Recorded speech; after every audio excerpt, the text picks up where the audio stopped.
কয়েক বছর পূর্বে এ ঘটনা ঘটেছে, তাই এখন মাঝে মাঝে আমার মনে হয় ব্যাপারটা আগাগোড়া মিথ্যে। আমারই কোনো প্রকার শারীরিক অসুস্থতার দরুন হয়তো চোখে ভুল দেখে থাকবো বা ওই রকম কিছু, কিন্তু আমার মন বলে তা নয়। ঘটনাটা মিথ্যে ও অবাস্তব বলে উড়িয়ে দেওয়ার কোনো কারণ ঘটেনি। আমার তখনকারের অভিজ্ঞতাই সত্যি। এখন যা ভাবছি তাই মিথ্যে। ঘটনাটা খুলে বলা দরকার। প্রসঙ্গক্রমে গোড়াতেই কথা বলে রাখি যে গত 10 বৎসরের মধ্যে আমার শরীরে কোনো রোগ বালাই নেই। আমার মন বা মস্তিষ্ক সম্পূর্ণ সুস্থ আছে, এবং যে সময়ের কথা বলছি এখন থেকে বছর 4 আগে তখনও সম্পূর্ণ সুস্থ ছিল। আমার স্কুল মাস্টারের জীবনে অত্যাশ্চর্য বা অবিশ্বাস্য ধরনের কোনো কিছু দেখিনি। অন্য 5 জন স্কুল মাস্টারের মতোই অত্যন্ত সাধারণ ও একঘেয়ে রুটিন বাঁধা কর্তব্যের মধ্যে দিয়েই দিন কাটিয়ে চলেছি আজ বহু বৎসর। সে বছর বর্ষাকালে গরমের ছুটির কিছু পরে একদিন ক্লাসে পড়াচ্ছি। এমন সময় একটি ছেলে আরেকটি ছেলের সঙ্গে হাত কড়াকাড়ি করে কি একটা কেড়ে বা ছিনিয়ে নেবার চেষ্টা করছে। আমার চোখে পড়ল। আমি ওদের দুজনকে অমনোযোগিতার জন্য ধমক দিতে অন্য একটি ছেলে বলে উঠল, স্যার, কামিক্ষে সুধীরের মেডেল কেড়ে নিচ্ছে। কার মেডেল? কিসের মেডেল? সুধীর নামে ছেলেটি দাঁড়িয়ে উঠে বলল, আমার মেডেল স্যার। অন্য ছেলেটির দিকে চেয়ে বললুম, ওর মেডেল তুমি নিচ্ছিলে কামিক্ষে? কামিক্ষে ওরফে কামাক্ষাচরণ মৌলিক নামে ছেলেটি বললে, নিচ্ছিলুম না স্যার, দেখতে চাইছিলুম, ও তা দেবে না। ওর মেডেল যদি ও না দেয় তোমার কেড়ে নেবার কি অধিকার আছে? বসো, ওরকম আর করবে না। কথা শেষ করে সুধীরের দিকে চেয়ে ক্লাসের ছেলেদের পরস্পরের মধ্যে ভ্রাতৃভাব ও সখ্য থাকার ঔচিত্য সম্বন্ধে নাতি দীর্ঘ একটি বক্তৃতা দেবার পরে ঈষৎ কৌতূহলের সঙ্গে জিজ্ঞাসা করলুম, কই, কি মেডেল দেখি? কোথায় পেলে মেডেল? ভেবেছিলুম আজকাল কলকাতার পাড়ায় পাড়ায় যেসব ব্যাডমিন্টন খেলা, সাঁতারের বা দৌড়ের প্রতিযোগিতা প্রভৃতি অনুষ্ঠিত হয়ে থাকে তারই কোনো কিছুতে সুধীর হয়তো চতুর্থ বা ওই ধরনের কোনো সাফল্য লাভ করে ছোট্ট এতটুকু একটা আধুলির মতো মেডেল পেয়ে থাকবে, এবং সম্পূর্ণ স্বাভাবিক যে সে সেটা ক্লাসে এনে 5 জনকে গর্ব ভরে দেখাতে চাইবে। এমনকি এই ছুতো অবলম্বন করে ক্লাস শুদ্ধ হেডমাস্টারের কাছে দলবদ্ধ হয়ে গিয়ে একবেলার জন্য ছুটিও চাইতে পারে। সুতরাং মেডেলটা যখন আমার হাতে এসে পৌঁছল তখন সেটাকে তাচ্ছিল্যের সঙ্গেই হাত পেতে নিলুম, কিন্তু মেডেলটার দিকে একবার চেয়ে দেখেই চেয়ারে সোজা হয়ে বসলুম। না, এ তো পাড়ার ব্যাডমিন্টন ক্লাবের বাজে মেডেল নয়। মেডেলটা পুরনো, বড় ও ভারী চমৎকার গড়ন। কি জিনিস দেখি? মেডেলের গায়ে কি লেখা রয়েছে? আধ অন্ধকারের ক্লাসরুমে ভালো পড়তে পারলুম না। ও পিঠ উল্টে দেখি মহারানী ভিক্টোরিয়ার অল্প বয়সের মূর্তি খোদাই করা। পকেটে চশমা নেই, মনে হলো অফিস ঘরের টেবিলে ফেলে এসেছি। ইতিমধ্যে অনেকগুলো ছেলে ভিড় করেছে আমার চেয়ারের চারপাশে মেডেল দেখবার জন্যে। তাদের ধমক দিয়ে বললুম, যাও, বসে যাও, ভিড় করো না এখানে। একটা ছেলেকে বললুম, কি লেখা আছে মেডেলের গায়ে পড়ো তো। ক্লাস 4-এর ছেলে অতি কষ্টে ধীরে ধীরে পড়লে, ক্রাইমিয়া, সেবাস্তোপোল, ভিক্টোরিয়া, রেজিনা। ও পিঠে sergeant S B. Perkins, 6th dragon guards, 1854 সাল। দস্তুর মতো অবাক হয়ে গেলুম। ক্রাইমিয়ার যুদ্ধের সময় সেবাস্টোপোলের রণক্ষেত্রে কোনো সাহেবের কাজ করবার জন্যে এই মেডেল দেওয়া হয়েছিল ইংল্যান্ডের সামরিক দপ্তর থেকে ড্রাগন গার্ড সৈন্যদলের সার্জেন্ট পার্কিন্সকে। এ তো সাধারণ জিনিস মোটেই নয়। Crimea, Sebastopol, charge of the light brigade, কিন্তু কলকাতায় নীলমণি দাসের লেনের সুধীর সাহার কাছে সে মেডেল কোথা থেকে আসে? এদিকে এসো, এ মেডেল কোথায় পেয়েছো? ওটা আমার স্যার। তোমার তা বুঝলুম, পেলে কোথায়? আমার দাদু দিয়েছেন স্যার। তোমার দাদু কোথায় পেয়েছিলেন জানো? হ্যাঁ স্যার জানি, আমার দাদুর বাবার কাছে এক সাহেব জমা রেখে গিয়েছিল।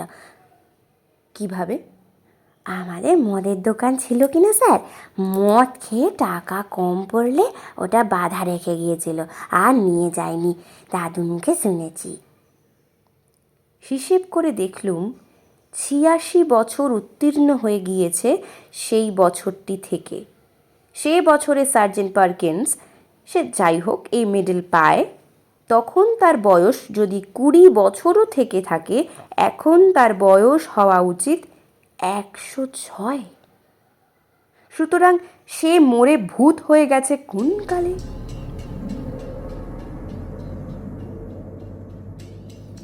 সেদিন ছিল শনিবার।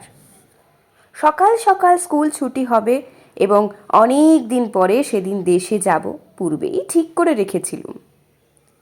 আমার এক গ্রাম সম্পর্কের জ্যাঠামশাই ইতিহাস নিয়ে নাড়াচাড়া করেন, বেশ পড়াশোনা আছে, গ্রামেই থাকেন।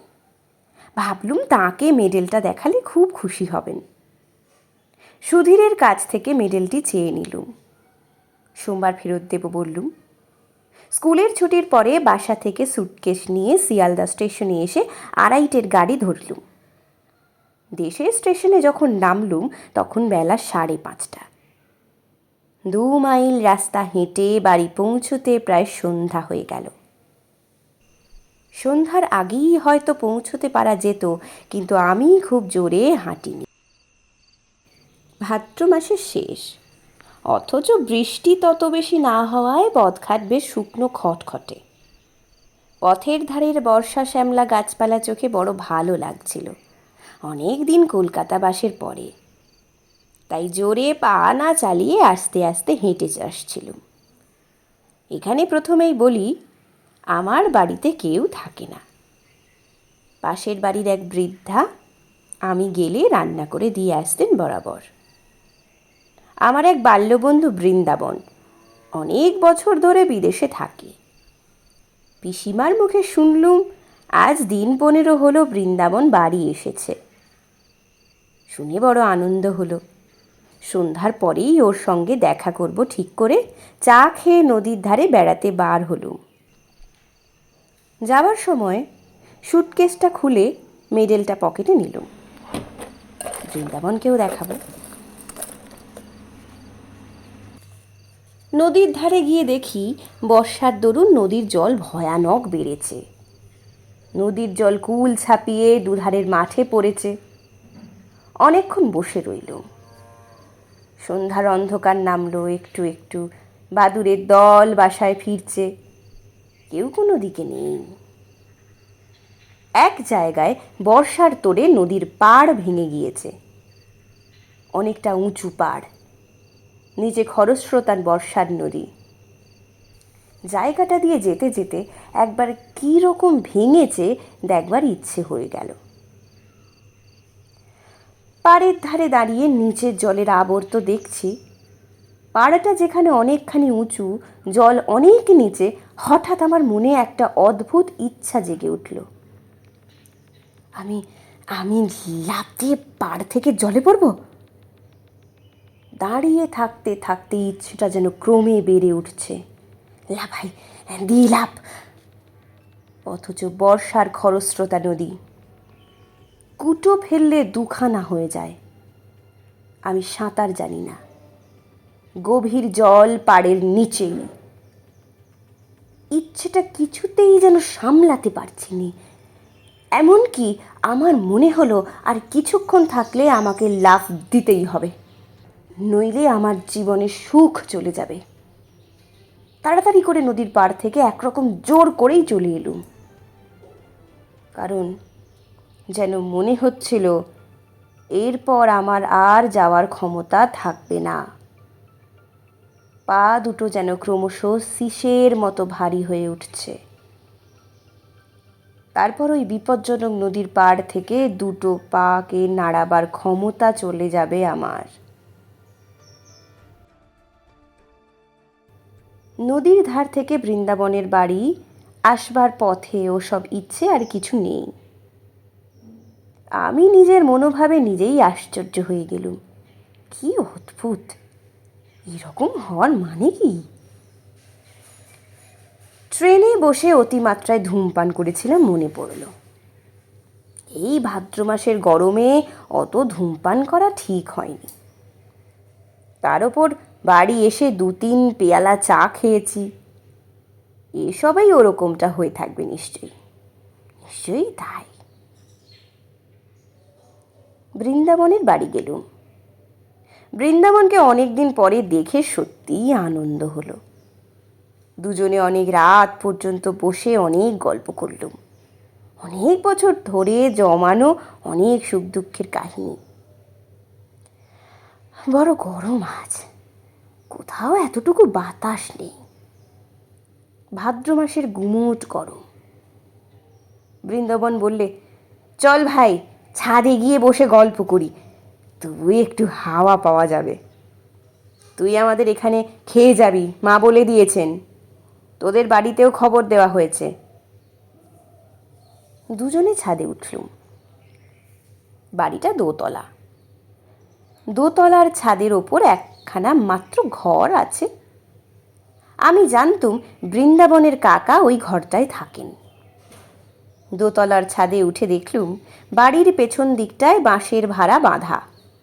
বললুম, বাড়িতে রাজমিস্ত্রি খাটছে বুঝি বৃন্দাবন? হ্যাঁ ভাই, কাকার ঘরটা মেরামত হবে। উত্তর দিকে দেওয়ালটার গা থেকে নোনা ধরা ইঁটগুলো বার করা হচ্ছে। বৃন্দাবন দোতলার ঘরটার মধ্যে ঢুকল। আমার কিন্তু মনে কেমন একটা অস্থির ভাব। খানিকক্ষণ ঘরের মধ্যে গল্প করে আমি একটু জল খেতে চাইলুম। বৃন্দাবন জল আনতে নিচে নেমে গেল। আমি ছাদে পায়চারি করতে লাগলুম। ছাদে কেউ নেই। অন্ধকার ছাদটা। যে দিকটায় রাজমিস্ত্রিরা ভাড়া বেঁধে কাজ করছে, পায়চারি করতে করতে সেখানটাতে গিয়ে দাঁড়িয়ে দেখছি। হঠাৎ আমার মনে হলো, ছাদ থেকে লাফ দিয়ে পড়িনে কেন? বেশ হবে, লাফ দেব। প্রায় দুর্দমনীয় ইচ্ছা হলো লাফ দেবার। লাফ দেওয়াই ভালো, লাফ দিতেই হবে। দিই লাফ।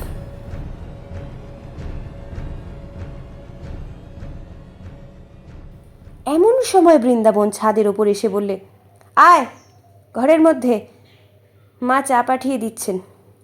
ওখানে দাঁড়িয়ে কেন? আরও প্রায় আধ ঘন্টা কথা বলবার পরে নিচে থেকে চা ও খাবার এসে পৌঁছল। আমরা দুই বন্ধুতে অনেক রাত পর্যন্ত গল্পগুজব করলুম। তারপর বৃন্দাবন খাওয়ার কত দূর জোগাড় হলো দেখতে নিচে চলে গেল। ঘরের মধ্যে বড় গরম। আমি বাইরের ছাদে খোলা হাওয়ায় আবার বেড়াতে লাগলুম। রাজমিস্ত্রিদের ভাড়ার কাছে এসে দাঁড়িয়ে আমার মনে হলো, লাফ এবার দিতেই হবে। কেউ নেই ছাদে, কেউ বাধা দিতে আসবে না। উপযুক্ত অবসর। সঙ্গে সঙ্গে আমার মনের গভীর তলায় কে যেন বলছে, লাভ দিও না মূর্খ, লাভ দিও না, পরে চূর্ণ হয়ে যাবে। আমার মাথার মধ্যে কেমন ঝিমঝিম করছে।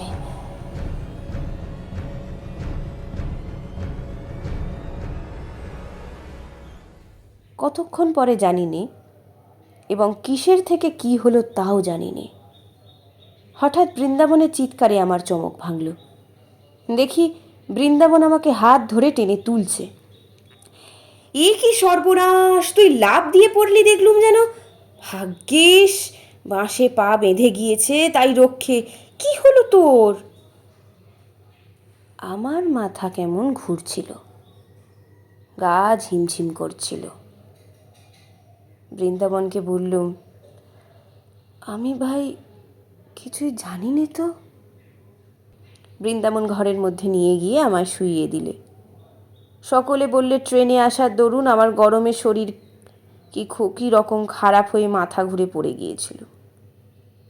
আমি জানি মাথা ঘুরে পড়ে আমি যাইনি, লাফ আমি ইচ্ছে করেই দিয়েছিলুম। তবে ঠিক যে সময়টাতে আমি লাফ দিয়েছি সে সময়ের কথাটা আমি অনেক চেষ্টা করে কিছুতেই মনে করতে পারলুম না। বিছানায় শুয়ে বেশ সুস্থ বোধ করলুম।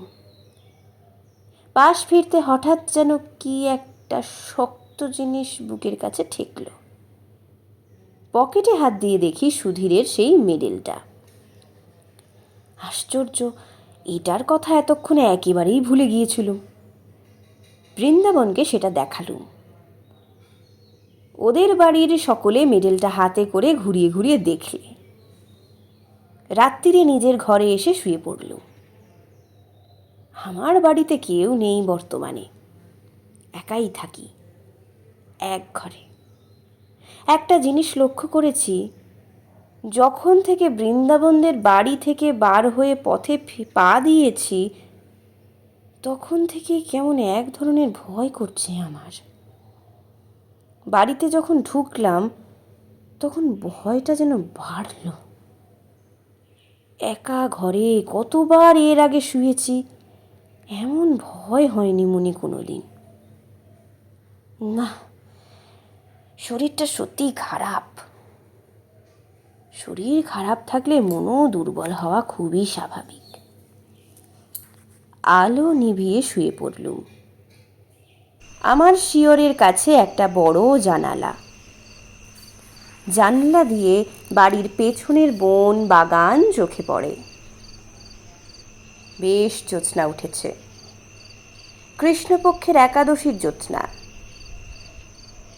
হাওয়া আসবে বলে জানলা খুলে রেখেছি। কতক্ষণ ঘুম হয়েছিল জানিনি, ঘন্টা খানেকের বেশি হবে না। হঠাৎ ঘুম ভেঙে গেল। মনে হতে লাগলো আমার শিয়রের দিকের জানালায় কে দাঁড়িয়ে, যেন মাথা তুলে এসে সেই দিকে চেয়ে দেখলেই তাকে দেখা যাবে। কথাটা মনে হওয়ায় সঙ্গে সঙ্গে ভীষণ ভয় হলো। অথচ কিসের সে ভয় জানিনি, এমন ভয় যে কিছুতেই শিয়রের জানলার দিকে তাকাতে পারলুম না। চোখে না দেখলেও আমার বেশ মনে হলো জানলার গড়াদেতে দুটো হাত রেখে কে দাঁড়িয়ে আছে। জ্বলন্ত চোখে সে আমার দিকে চেয়ে রয়েছে। আমি ওদিকে চাইলেই দেখতে পাবো। প্রাণে চোখ বুজে শুয়ে রইলুম, কিছুতেই চাইব না। ঘুমোবার চেষ্টা করলুম, কিন্তু ঘরের মধ্যে কোথাও কি ইঁদুর পচেছে? কিসের পচা গন্ধ, যেন আয়োডিন, লিন্ট, মলম প্রভৃতি উগ্র গন্ধের সঙ্গে পচা ক্ষতের গন্ধ মেশানো। এতকাল বাড়িতে থাকা নেই, যার ওপর বাড়িঘর পরিষ্কার রাখার ভার, সে কিছুই দেখাশোনা করে না বোঝা গেল। কে যেন আমার মনের ভেতর বলছে যে দেখ তোমার মাথার শিয়রের জানলার দিকে, যে দেখো না।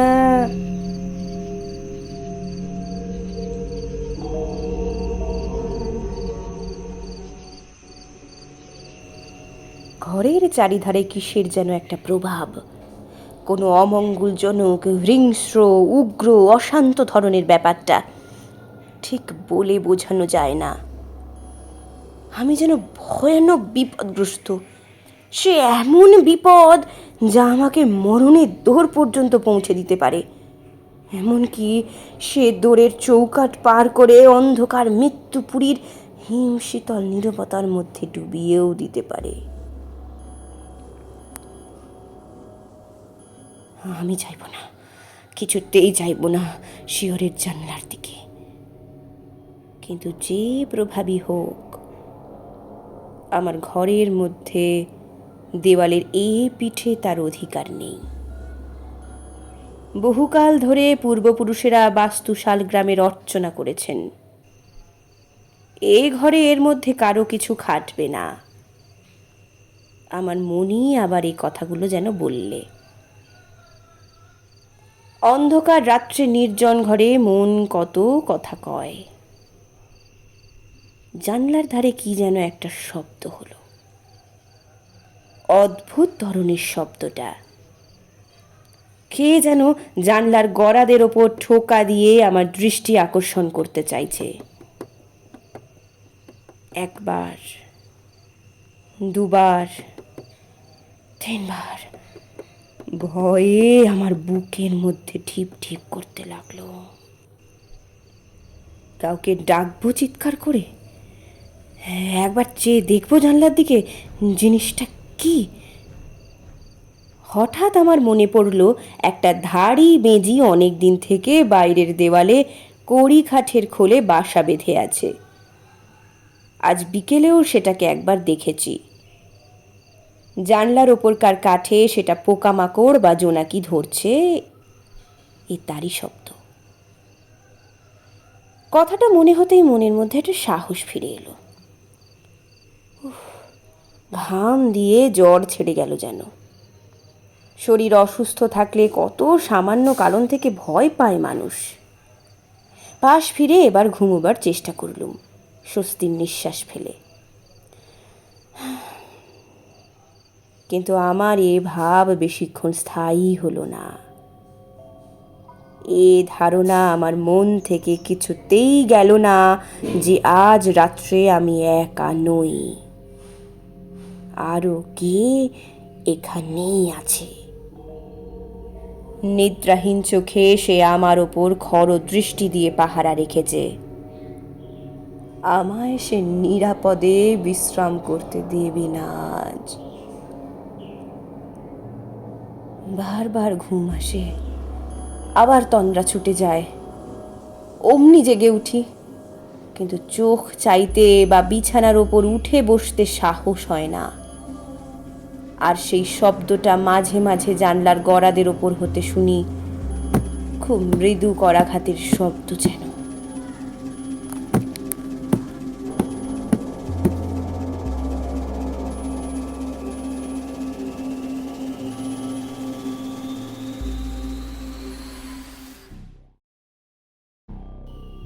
শব্দটা বলছে, চেয়ে দেখ, পেছন ফিরে জানলার দিকে চেয়ে দেখ। ঘামে দেখি বিছানা ভেসে গিয়েছে। ভাদ্রের গুমোট গরম কিনা। এই অবস্থায় ভোর হলো। দিনের আলো ফুটলে লোকজনের শব্দ কানে যেতে রাত্রের ভয়টা মন থেকে কোথায় গেল মিলিয়ে। নিশ্চিন্ত মনে বেলা 9টা পর্যন্ত পড়ে ঘুম দিলুম। তারপর উঠে চা খেয়ে পাড়ায় বেড়াতে বার হওয়া গেল। এই সময় একটা ঘটনা ঘটল। তখন আমি তার বিশেষ কোনো মূল্য দিইনি, কিন্তু পরে সব কথা মনে মনে আলোচনা করে দেখে সেটা ভারী আশ্চর্য বলেই মনে হয়েছিল। ও পাড়ার পথে আমার সেই জ্যাঠামশাইয়ের সঙ্গে দেখা। তাকে দেখাবার জন্যই আমি মেডেলটা কাল রাত্রে সঙ্গে নিয়েই বেরিয়েছিল। কিন্তু বৃন্দাবনের বাড়িতে নিমন্ত্রণের জন্যে তার সঙ্গে দেখা করতে পারিনি। আমায় দেখে তিনি বললেন, এই যে সুরেন, ভালো আছো? কাল তুমি এসেছো দেখলুম, তখন অনেক রাত, তা আর ডাকলুম না। বোধহয় বৃন্দাবনের বাড়ি থেকে ফিরছিলে। আমি তখন ছাদে পায়চারি করছি। যে গরম গিয়েছে বাবা কাল রাত্রিরে। তোমার সঙ্গে রোগ রয়েছে দেখে আর ডাকলুম না। ও লোকটি কে? খুব লম্বা বটে, যেন শিখ কি পাঞ্জাবির মতো লম্বা। তোমার বন্ধু বুঝি? বাঙালির মধ্যে এমন চেহারা, বেশ বেশ। আমি অবাক হয়ে জ্যাঠামশাইয়ের মুখের দিকে চেয়ে বললুম, আমার সঙ্গে লম্বা লোক কাল রাত্রিরে? সে কি জ্যাঠামশাই? জ্যাঠামশাই আমার চেয়েও অবাক হয়ে বললেন, তোমার সঙ্গে লোক ছিল না বলছো? 1000 ছেলে? আমার চোখের দৃষ্টি একেবারে কি এত খারাপ হয়ে যাবে বাবা? আমি হেসে বললুম, তাই হবে জ্যাঠামশাই। চোখে কীরকম ঝাপসা দেখে থাকবেন, বয়স হয়েছে তো। আমার সঙ্গে কেউ ছিল না। তাছাড়া আপনাদের বাড়ির সামনের আম গাছটার ছায়া কীরকম আলো ছায়ায় দেখেছেন চোখে, ও অমন ভুল হয়। জ্যাঠামশাই যেন রীতিমতো হতভম্ব হয়ে গেলেন। বললেন, কি আশ্চর্য কাণ্ড! এতটা ভুল হবে চোখে? আম গাছের এদিকে যখন তুমি টর্চ জ্বাললে, তখন দেখলুম তুমি আর তোমার পেছনে একজন লম্বা মতো লোক। তারপর তুমি টর্চ নিভিয়ে আম গাছের ছায়ার মধ্যে ঢুকলে, তখনও জ্যোৎস্নার আলো আর আম গাছের ছায়ায় অন্ধকারে আমি বেশ দেখতে পেলুম লোকটি তোমার পেছনে পেছনে যাচ্ছে। তোমার মাথার চেয়েও যেন 1 হাত লম্বা, তোমার একেবারে ঠিক পেছনে। তবে খুব ভালো তো দেখতে পেলুম না। অত দূর থেকে আর তোমার আলো অন্ধকারের মধ্যে স্পষ্ট কিছু দেখা গেল না তো। এমনকি একবার এ পর্যন্ত মনে হলো তোমায় ডেকে জিজ্ঞেস করি তোমার বন্ধুটি কে। একেবারে এত ভুল হবে চোখে? জ্যাঠামশাইকে পুনরায় বুঝিয়ে বললুম, আমার সঙ্গে কাল কেউ ছিল না, আমি একাই ছিলুম।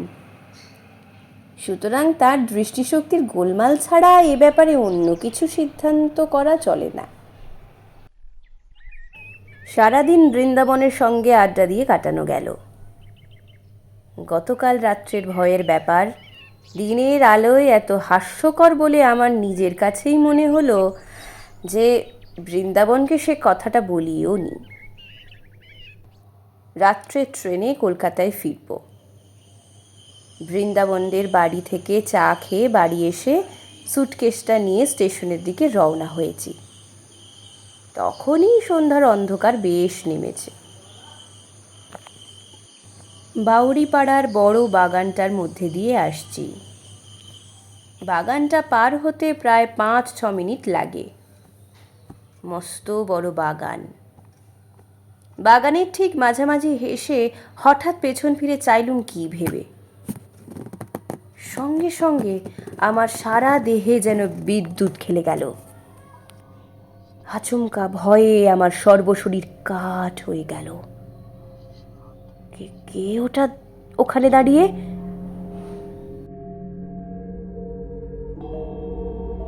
রাস্তা থেকে একটু পাশে আগাছার জঙ্গলের মধ্যে আধো অন্ধকারে এক অদ্ভুত মূর্তি, খুব লম্বা। তার মাথায় ঘোড়ার বালামচির সেই এক লম্বা ধরনের টুপি, পাতলা লোহার চেন দিয়ে থুতনির সঙ্গে বাঁধা। ছবিতে গোরা সৈনিকদের মাথায় যে ধরনের টুপি দেখা যায়, মূর্তিটা যেন নিশ্চল নিস্পন্দ অবস্থায় আমার দিকে চেয়ে দাঁড়িয়ে। আমার কাছ থেকে মাত্র 10 গজ কি তারও কম দূরে। মরিয়ার মতো আর একটু এগিয়ে গেলুম। এই ভয়ানক কৌতূহল আমাকে চরিতার্থ করতেই হবে যেন। মূর্তি নড়ে না, চড়ে না, নিশ্চল পাথরের মূর্তি। কিন্তু বেশ স্পষ্ট দেখছি 7-8 গজ মাত্র দূরে তখন মূর্তিটা।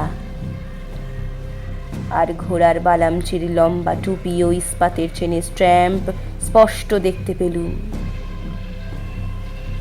আমার পা ঠক ঠক করে কাঁপতে লাগলো, সারা দেহ কেমন অবশ হয়ে আসছে, মাথাটা হঠাৎ বড় হালকা হয়ে গিয়েছে। বোধ হয় আর আধ মিনিট এভাবে থাকলে মূর্ছিত হয়ে পড়ে যেতুম, কারণ সেই ভীষণ মূর্তিটার মুখোমুখি আমি দাঁড়িয়ে। আমার পা দুটো বেজায় ভারী হয়েছে, নড়বার উপায় নেই মূর্তির সামনে থেকে।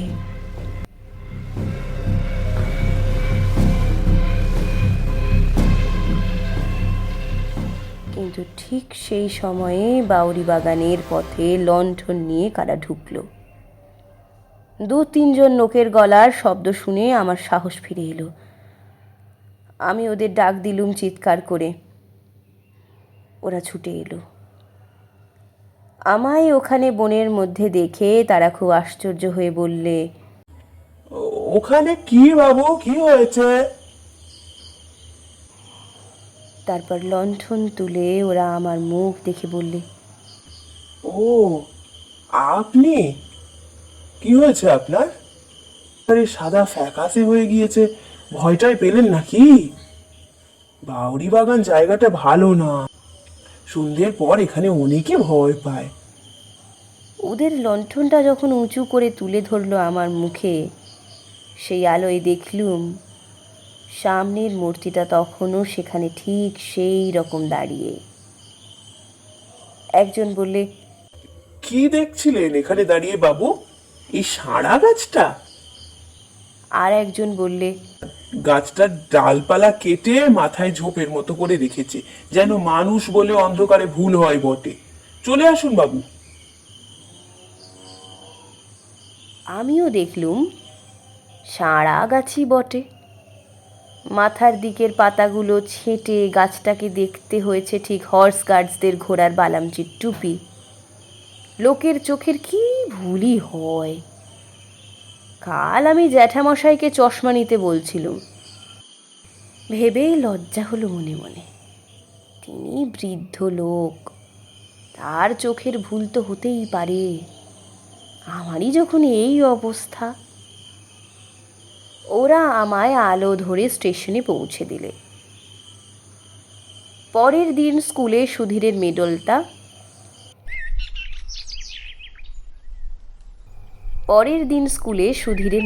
ফেরত দিল।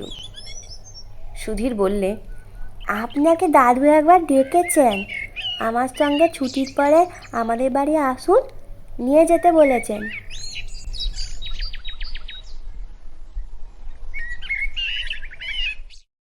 সুধীরের দাদু বললেন, যাক, আমার বড় ভয় হয়েছিল মাস্টারবাবু। সুধীরের কাছ থেকে মেডেলটা নিয়ে গিয়েছেন দেশে, শুনলুম কি না। আপনার দেশের ঠিকানা জানতুম না, তাহলে আর একটা তার করে দিতুম। ও মেডেলটা আমার বাবাকে একজন গোরা সৈন্য দিয়ে যায়। আমি তখন জন্মাইনি, বাধা দিয়েছিল আর উদ্ধার করতে পারেনি। বেজায় মাতাল আর গোয়ার ছিল লোকটা। ও মেডেলের বিপদ হচ্ছে, আমার বংশের লোক ছাড়া অন্য কেউ নিলে তার বড় বিপদ ঘটে।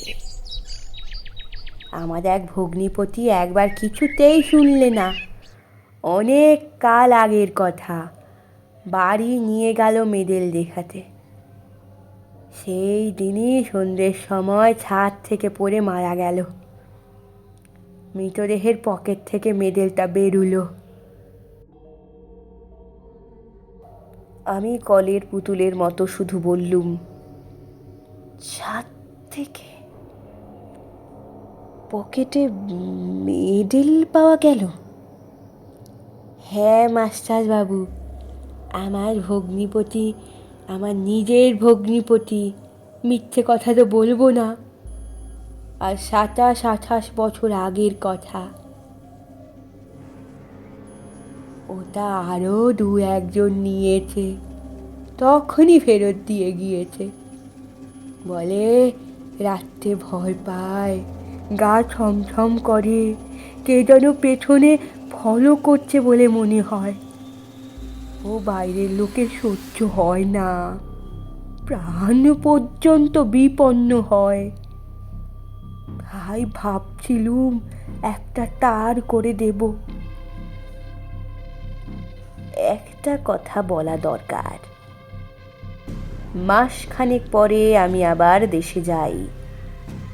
বাউরি বাগানে ঢুকে যেখানে সে রাত্রে ভয় পেয়েছিলুম, সেদিকে চেয়ে দেখে সে সাড়া গাছটা কোথাও আমার চোখে পড়ল না।